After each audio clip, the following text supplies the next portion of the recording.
TKW Taiwan kehilangan 50 juta karena dijanjiin akan dinikahi akun ini dan akan diberi hadiah 800 juta ngaku kerja di Korea.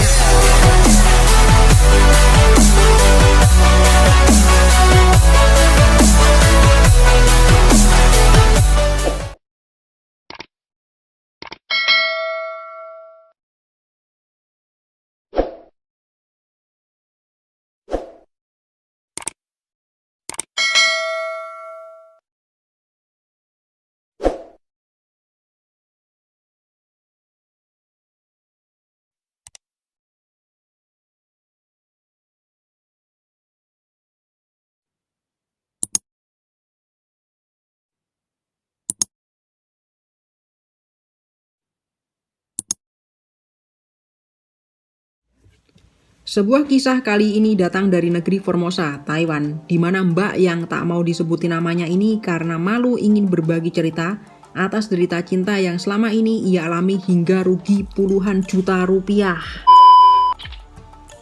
Bekerja di Taiwan dengan rutinitas yang full, membuat siapa saja gampang jenuh dan butuh perhatian orang lain, itu pun yang dicari mbak ini. Namun ternyata orang yang dimintai perhatian justru bukan memberikan perhatian tapi menjadikan mbak ini sebagai ATM hidup hingga diperas puluhan juta. Begini ia menceritakan kisah nyatanya yang baru saja ia alami tahun 2020 di Taiwan. Ia berbagi kisah ini agar yang lain selamat dari tipu daya semacam ini. Aku bisa kirim pengalaman hidupku gak? Tapi namaku disikron biar gak ada korban lagi. Soalnya dia semakin merajalela, penipuan orang gak bertanggung jawab. Mbak N ini mulai berkisah melalui pesan messenger. Awal tahun 2020 aku berkenalan dengan akun namanya Randy Subagja. Waktu itu rumah tanggaku lagi berada di ujung tanduk. Makanya aku mudah kenal dengan orang baru untuk pelipur lara. Aku di Taiwan sudah 2 tahun. Dia dengan mulut manisnya bilang mau gak aku jemput pulang. Saat itu statusku swasta. Kita emang ada yang mau bayarin pulang. Kataku harus punya uang 25.000 NT untuk pulang. Lalu dia menyodorkan sejumlah uang gajinya.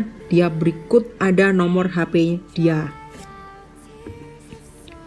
Terus dia kasih surat kuasa ke saya sebesar 800 juta. Aku kasih nomor rekening anakku. Terus dia kasih surat izin cuti nikah bahwa dia akan cuti kerja selama proses kepulanganku langsung nikah. Dia katanya kerja di Korea, di pertambangan minyak. Saya percaya gitu aja, banyak yang bilang itu modus. Video call asli kok, kata saya. Ternyata V-call selama kenal sama dia, V-call ma video yang punya itu foto aslinya ketahuan pas saya sudah pulang Indo. Tapi sampai saat ini dia masih kontekan sama aku. Waktu saya di karantina di Jakarta, dia minta tolong katanya temannya yang di Taiwan mau transfer, tolong dicek bukti transferannya. Saya waktu itu gak mikir panjang, saya masukin nomor yang ada di bukti transfer itu. Saya catat yang punya nomor, ternyata dia korban selanjutnya selain aku. Semua bukti sama seperti yang dia kasih ke aku. Dia janjiin sama seperti ke aku bahwa dia akan ke Taiwan, malah ke dia pelaku janjiin uangnya lebih besar sebesar 1 miliar. Ternyata dia itu pengangguran yang mengincar emak-emak TKW Taiwan. Sudah banyak korbannya yang gak habis pikir kenapa dia punya banyak foto-foto itu. Hampir semua galeri kemarin dia nelpon aku, katanya dia bener-bener sayang. Itu foto katanya sebelum kecelakaan kerja. Ini muka hasil operasi. Kalau habis operasi bukan tambah ganteng, ini malah tambah hancur. Begitu kisahnya, kemudian mbaknya memberikan foto-foto bukti kepada redaksi. Ternyata pelaku adalah seorang napi di Indonesia yang mengaku bekerja di Korea. Modusnya akan memberikan uang, menjanjikan nikah, kemudian untuk syaratnya mereka akan meminta sejumlah uang kepada para TKW. Mbak N ini kehilangan uang 50 juta rupiah karena tertipu janji-janji dan tergila-gila dengan janji-janji cinta pelaku. Saat video call, Pelaku memakai HP 2, di mana kamera video call diarahkan ke layar HP yang ada muka yang dipakai untuk menipu. Mbaknya pun tak pernah curiga. Aduh, aku barusan membacakan sebuah berita suara BMI ini jadi pengen ketawa ya sebenarnya guys ya. Tapi mau ketawa takut dosa gitu ya. Aduh, istighfar, astagfirullahaladzim. Aduh, sebenarnya setan apa yang sudah merasukimu ya para penipu-nipu itu ya. Dan juga yang punya inisial Mbak N ini sangat disayangkan sekali ya. Udah bagus-bagus kerja di Taiwan ya, mengais rezeki, mendapatkan uang yang berlimpah gitu, ibaratnya gaji yang cukup lumayan besar juga ya selama di Taiwan gitu ya. Sampai tertipu oleh hal-hal yang seperti, padahal kalau dipikir-pikir kayaknya berita-berita kayak gini nih udah sering ya gitu ya, udah lama banget ya. Maksudnya tuh udah banyak banget ya orang yang curhat tentang masalah-masalah kayak gini ya gitu.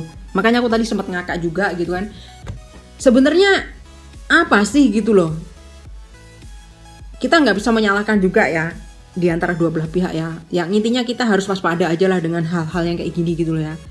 Sebenarnya kalau mau dinalar, mau di secara pikir, secara logika aja lah gitu ya gitu. Video call ya, video call dengan jarak yang jauh kan, dan kita maksudnya nggak kenal, nggak mengenal orang ini sama sekali. Maksudnya latar belakangnya seperti apa, terus orangnya seperti apa gitu kan, kita nggak mengenal keseluruhannya, bukan tetangga, bukan apa gitu kan, kita tuh nggak tahu gitu kan. Story-nya dia seperti apa gitu. Kenapa kita nggak langsung percaya gitu aja gitu loh. Apalagi menyangkut masalah money, menyangkut masalah uang gitu ya. Kita langsung percaya aja gitu. Kayaknya nggak bisa masuk akal, nggak bisa dinalar sama sekali gitu loh ya gitu. Sepandai-pandainya kita, kalau kita misalkan punya pikiran yang intelektual, masih punya pikiran yang panjang gitu ya, kita nggak mungkin lah bisa tergoda dengan orang-orang kayak gini gitu loh ya gitu. Intinya iman aja lah guys ya, intinya iman kita harus kuat aja untuk menghadapi hal kayak gini ya gitu. Jangan sampai pikiran kita tuh kosong ya. Biasanya para TKW yang smart itu ya, itu nggak gampang terpengaruh oleh hal-hal yang kayak gini ya. Apalagi kalau misalkan di Facebook atau di Messenger itu misalkan ada orang-orang nggak jelas gitu, misalkan tiba-tiba hai boleh kenalan, hai lagi ngapain, hai dan sebagainya, bla bla bla dan sebagainya. Apalagi Facebooknya itu Facebook bodong misalkan ya, cuma isinya satu foto doang. Biasanya aku juga sering pernah ngalamin kayak gitu ya, orang tiba-tiba nge-add terus tiba-tiba Facebooknya itu Facebook bodong. Biasanya di situ cuma diisi satu foto atau dua foto dan nggak ada sama sekali status ya. Udah gitu video maksudnya Facebook itu barusan dibikin belum lama, nggak ada status sama sekali di situ, cuma diisi foto tok. Dan foto itu cuma berisi 1-2 foto, nggak ada sampai 10 foto. Dan tiap hari nggak bikin status. Itu udah jelas orang itu pasti orang abal-abal, akun bodong gitu ya. Beda lagi kalau misalnya Facebooknya itu Facebook yang udah lama dibikin gitu kan, banyak banget, tiap hari misalkan dia bikin status itu banyak foto, banyak status, bisa jadi itu orangnya itu 50% ya, 50-50 bisa jadi benar ya, kemungkinan bisa jadi enggak juga. Tapi biasanya kalau Facebooknya itu Facebook yang bener-bener dia Facebook, biasanya itu banyak sekali aktivitas yang ada di dalamnya. Mungkin si Mbak ini ya, kalau menurut pemikiran aku, mungkin Facebooknya si penipu ini, mungkin Facebook yang dipakai itu Facebook bodong alias Facebook abal-abal. Jadi gampang terpengaruh gitu mungkin gitu. Sangat disayangkan sekali lah kalau ada korban seperti ini ya. Ya waspada aja lah dengan segala kemungkinan yang akan terjadi. Kita nggak usah langsung percaya aja kepada orang-orang ya. Kuncinya satu, iman kita harus kuat ya, gitu aja. Jangan mudah terpengaruh oleh hal-hal yang tidak diinginkan gitu. Jangan gampang terpengaruh oleh orang lain, apalagi menyangkut yang namanya uang, menyangkut yang namanya duit. Itu sangat vital dan sangat sangat rawan sekali gitu ya gitu. Kalau misalkan kita kenal sama orang, awalnya kita kenal fine-fine aja, terus ujung-ujungnya ujung-ujungnya ada duit, itu sudah awal tidak baik. Kalau misalnya kita kenal sama orang fine-fine aja, kita ngobrol oke-oke aja, nggak menyangkut masalah uang dan sebagainya, akan fine-fine aja. Kalau kita berteman dengan teman, terus ujung-ujungnya duit, wah itu udah diragukan banget, udah kayak gitu ya. Jadi sekali lagi, semoga Mbak N ini segera pulih ya ibaratnya ya. Jangan trauma Mbak, udah yang sudah lah, biarlah berlalu. Anggap aja sebagai pelajaran, anggap aja sebagai pengalaman ya, mimpi buruk ya. Semoga kedepannya tidak akan terjadi lagi hal seperti ini gitu ya. Itu tadi berita datang dari, nggak disebutkan di sini ya dari mana ya. Yang jelas ini adalah TKW Taiwan. Memang sekarang ini sih banyak sekali ya TKW yang jadi incaran para moduser ya, para modus kayak gitu ya. Ya tergantung pinter-pinternya kita aja menjaga diri aja, bagaimana kita caranya supaya kita tidak terpengaruh dengan hal-hal seperti itu aja. Oke, aku akhiri berita ini ya, semoga bermanfaat bagi kalian semuanya dan mudah-mudahan gak terjadi pada kalian semuanya, terutama teman-temanku para TKW di seluruh dunia. Jadi orang yang smart ya, gak gampang terpengaruh oleh hal-hal kayak gini. Kalau misalkan ada sesuatu yang masuk bisa disaring dulu dan dipertimbangkan, jangan sampai terpengaruh atau jangan sampai terhanyut oleh hal-hal yang seperti ini gitu ya. Oke, semoga video ini bermanfaat. Seperti biasa, mungkin kalau ada kata-kata yang kurang berkenan aku mohon maaf ya dosanya, dan tetap aku doakan semoga kalian semua tetap diberikan kesehatan, umur panjang, jangan lupa selalu bersyukur, jangan lupa selalu tersenyum, smile, dan jangan lupa bagikan cinta kasih kalian kepada semua orang dengan tulus dan ikhlas, dan tentunya Tuhan tetap berkati kalian semuanya.